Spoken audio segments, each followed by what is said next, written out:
Number one thing I'm looking forward to at ExileCon, the number one most important thing for me is the new player experience. I think this is something that GGG has to get down 100%. It's what's going to bring an influx of new people into Path of Exile. It is going to be the lifeblood that causes POE 2 to kind of explode even more in the ARPG scene. And we really got to start hooking new players, not at maps, but you know, geez, man, like Act 2, Act 3, depending on how many acts we have in POE 2. Things like tutorials that seamlessly teach new players core game mechanics. Now, I don't want super big red circles and huge pointy glowy arrows saying, click here, use the alchemy orb, use the transmute on this white item we've given, but they can kind of do something, right? They could give you a binding orb as a quest reward. And as long as you're not dumb, you could probably just use it, right? You'll read it and figure it out. Now, binding orbs probably won't be a thing in POE 2. That would be nice in POE 1, right? Just like a binding orb, you get your free 4 link. It's just as like an example, just anything that can seamlessly teach players the core game mechanics without them having to, you know, escape them playing the game, right? They just want to play. They don't want to have to alt tab and read a bunch of stuff and then come back and then do this. It should be very accessible for each person to kind of just slowly gather this information and learn about the game. Another really big thing for new players is going to be less reliance on stuff like the crafting bench to cap your resistances. When you're doing Act 3, pretty much all you're doing is picking up 4 links. Maybe you use an essence on them, but really all you do is you vendor a bunch of random gear with those transmutation shards that you got. You go to the crafting bench and you craft res on every single piece of gear. New players don't know to do that. They don't know how to do that. They don't know where to do it because nobody other than like max roll guide creators have told them to do this. So when new players start Path of Exile, they can't cap their res, which means they're always dying, and they have no idea how to do it, as they feel the only way to do it is through a trade website, which they have no currency to purchase items on, or by crafting their own gear, which they have no currency to craft their own gear with. And so they have no freaking idea what they're supposed to do. They are literally just lost, and half the time they just corpse walk their way to Act 10, which is what I used to do before I knew about the crafting bench. Another big thing for new players from Path of Exile 1 that I've heard, it seems pretty common, is the need for cheaper or free respecs, either on your first character or maybe up until, you know, like level 70 or something. Torchlight does this, where you can change your whole character tree and whatnot, I believe up until level 80, and then it's locked in from that point forward. And that works really well because if you make any mistakes, they're not super costly. And in PoE, if you are a new player and you spend 8 hours leveling your character to Act 7 before you realize, wow, this is really bad. This does not look like how I see anybody else playing the game, and I'm not having that much fun. So how can I respec my tree? How do I undo some of the decisions I've made on this character like I can do in other games? Well, you get to start a new character, little newbie. Okay, sorry buddy, sorry. You have to spend another 8 hours leveling your character after work. And now you have to follow a guide or, you know, have a much better understanding of the game than you previously did. Somehow on your second character, you'll figure it out, I'm sure. But yeah, man, just anything. Cheaper respecs. Maybe they could give some more respec points from the campaign. You know, like with the cheaper respecs, maybe from levels 1 to 50, every regret gives you 10 respec points or something. And then those can only be used, you know, until you hit level 70 or something. So you can't just like on your level 50 character use like 100 regrets and you have 1,000 respects for the life of the character. You know, just like whatever. Just figure it out. Okay, that's not my job. My job is to just complain about it.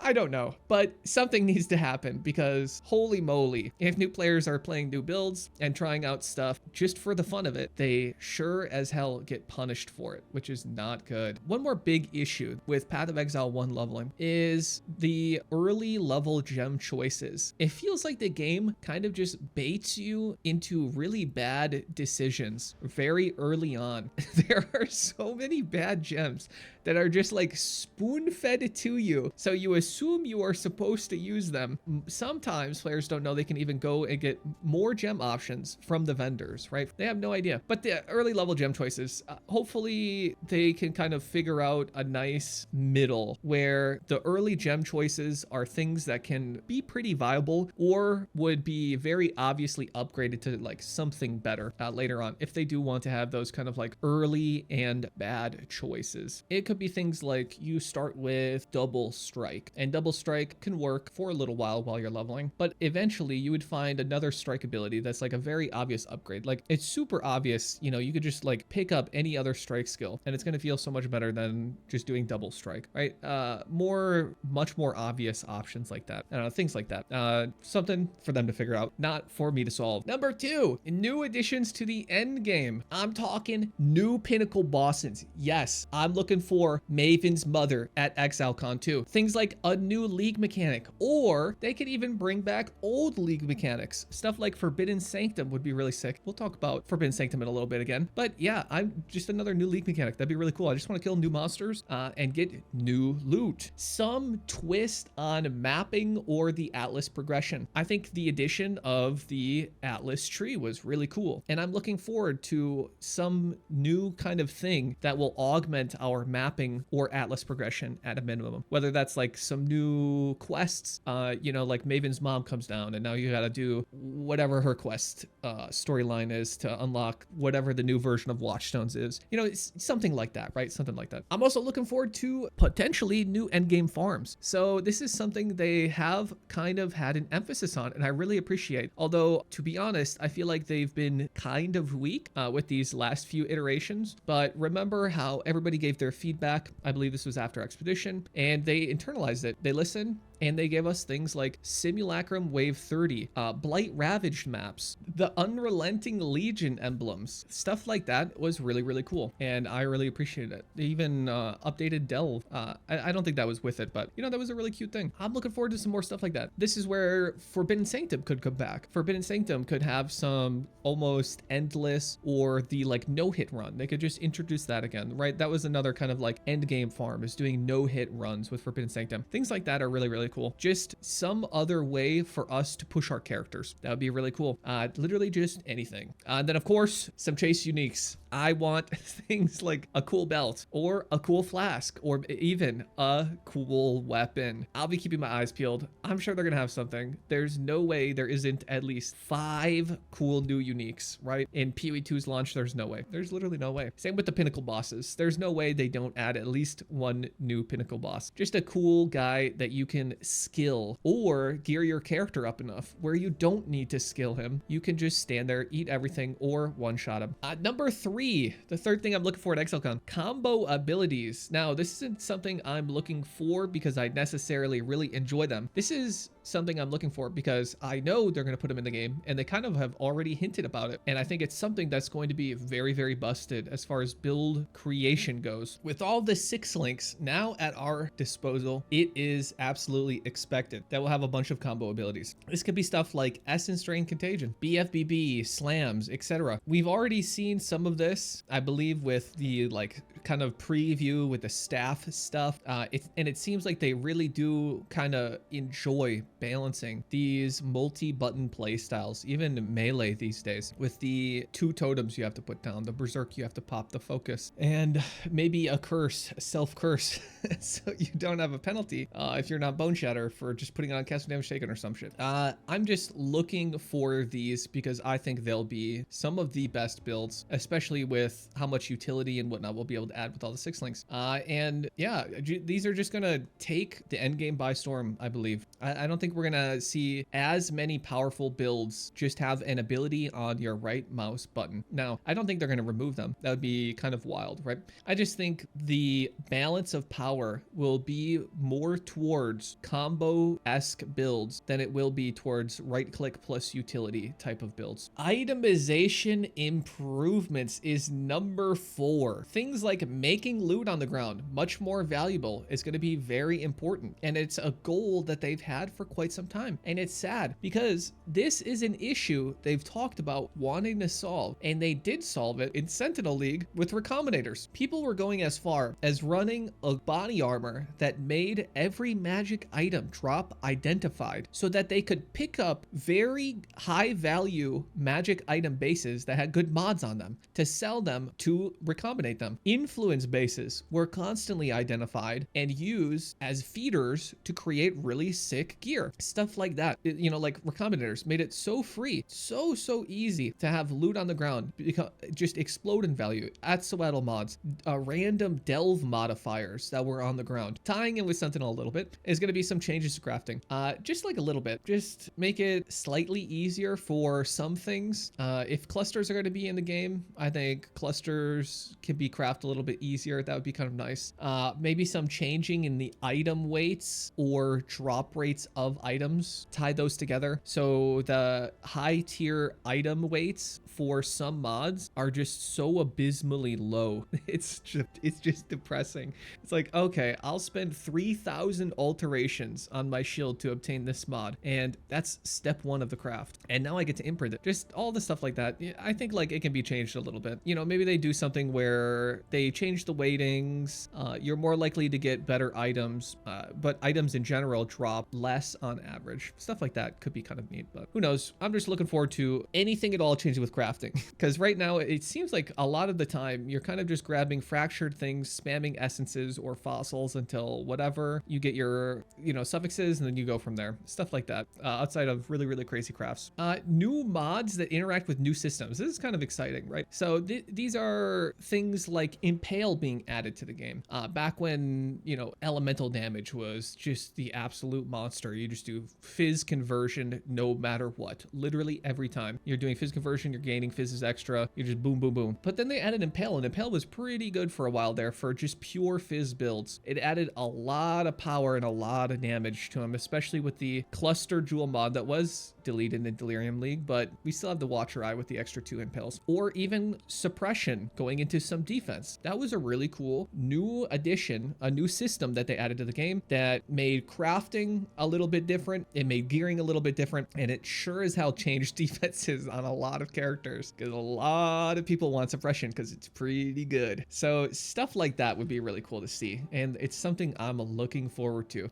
Lastly, as far as itemization goes, it's going to be things like new influences on jewelry, belts, weapons. So I'm looking for potential new influences on slots we don't have the Eldritch influences on, because it's really annoying. It's really annoying to craft amulets, rings, belts, and weapons, or your, you know, like shield or offhand, without being able to use Eldritch Chaos, annulments, or exalts, because they got rid of the reforge keeping prefix or reforge keeping suffix. So the only way we have that now is through Eldritch Chaos. So I'm looking for a new influence on those slots, just so it's not so annoying to craft. And because I love influences, dude, getting influence gear is so cool. This Eldritch and Exarch influence doesn't look too cool on your gear. Let's keep it $1.50. It kind of just makes it kind of blue or kind of red. But when you look at the Shaper, Elder, Crusader, dude, like getting Baron influence, you have like lightning over your gear. Elder are these like Eldritch tentacles, and you see like eyes, right? Shaper has that cool space background that like it's always there, and wherever you move your item, you can see it. It's the same like constant space background. It's so cool. It's literally just holographic gear. I love it. It's so badass. I want more of that. I love holographic gear. And I know, Chris, you play Magic the Gathering, okay?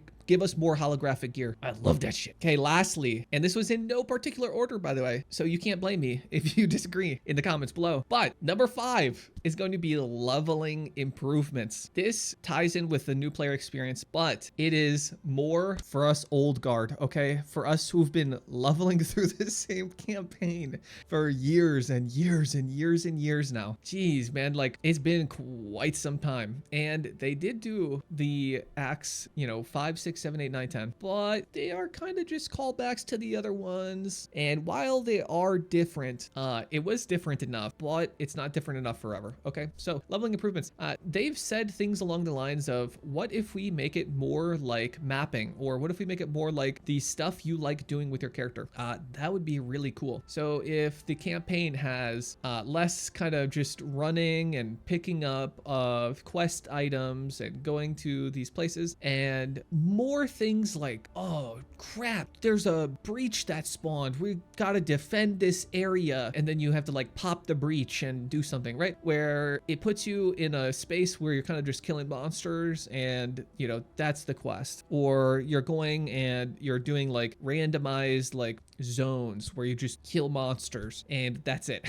I really just more monsters, less anything else is going to be really, really nice. That's not to say I don't want any campaign or story, right? That's really cool. But just, you know, I just want more monsters, man. I'm here to kill monsters and get loot. So if we could do more of that, you know, what makes mapping fun, then that'd be really cool if we can get to that earlier. A lot of people for a long time have been saying that leveling just feels like a chore for new characters. And yeah, it kind of does, man. Every league, I'm kind of just streaming on League Start and I'm like, man, here we go. I'm doing Underground Prison again. It's just like, oh, I'm doing the trials. Here we go. We're gonna do lab, guys. OMG. It's another Merc lab. Hopefully I don't die. Yeah, it's just gotta be a little more fun. I don't think this will be too hard for them to tackle, considering they've been working on it for a while and they've kind of specifically mentioned this, because any change, and this is gonna be a drastic change, but even just the addition of the 5 acts, even though they were kind of like samey, that was good enough for a while, right? That was absolutely good enough. So when they're doing like a whole change to the campaign, it's going to be absolutely different, right? Everything is going to be different. There's going to be new bosses. It's going to look prettier. Everything will be so different that they can even just coast on that. Even if it's not too crazy good, they can at least coast on that for years, right? Just because of how new and novel it's going to be. So, hey man, worst case scenario is we get new literally everything. All right, so even if it takes just as long, let's say it still takes Tai Killer 3.5 to 4 hours to get through the campaign. Hell, man, you know, if it's still taking me 4.5, 5 hours on League Start to get through the campaign, then sure, dude, I don't mind. I don't think it's so much a time thing for a lot of people as it is just a monotonous chore-like feeling. Instead of kind of just like new league, you have a rush of endorphins, you've been hyped, you've been hopped up, you've been watching every TPB video, he keeps pointing at you and you're getting more and more excited for the new league. You just want to have fun. You don't want to have to just like do blah, blah, blah, blah, blah, blah, blah, blah, blah, until you can have fun, because everybody's just trying to get through the campaign. I know some people play different than me, obviously, but I absolutely and entirely skip the whole league mechanic. Whatever it is, doesn't matter. I'm skipping it until I hit maps. Some people interact with the league mechanic while leveling, and I don't know how or why they do that. Okay, just hit maps. What are you doing? It's a time waste. Why don't you know this? But whatever. Hopefully it's a lot more enjoyable, and I don't feel the need to kind of just like rush to maps, although I'm still gonna do it anyway just to make this currency. Okay, that's just a me issue, but it'd be fun. All right, I just want it to be fun. And then one last thing, I'd like to piss some people off because that'd be funny. A lot of people say that they want like endless delve or endless X to be able to level, and this is a you think you do but you don't actually moment, because man, you think the campaign's boring now. Can you imagine just leveling through delve every single league? Think of like Europeans whose league start is 8 p.m 9 p.m 10 p.m. They're gonna be playing until what, 2 or 3 in the morning, just delving down. Like, oh my god, I can't think of anything more boring than endless delve to level every one of your second characters for like 4 or 5 hours, dude. No thank you. I believe a lot of people feel this way even if they don't think they do, because look at what happens with endless delve. People play that and they hit level 60 or 70 and they're kind of done, right? They're already tired of it. They don't even want to keep going anymore with how boring that was. And personally, I don't think too many, now correct me if I'm wrong, I don't think too many people were blasting down on multiple characters in endless delve thinking to themselves, wow, I'm having such a blast right now just going down and down and down. I want to kill monsters, don't get me wrong, I just need a little variety. Okay, I like different zones. I like the Legion sometimes there's an essence. Oh, should I do it? Nope, it's just whaling, and then you go. We just need variety. And yeah, you think you do but you don't. Anyways, catch me at ExileCon. I will be streaming the entirety of it. I will be live from the moment the Path of Exile Twitch goes live until the moment that it goes down. I will be up and I'll be blasting. All right, I'll see you guys there. All right, like, subscribe, bye.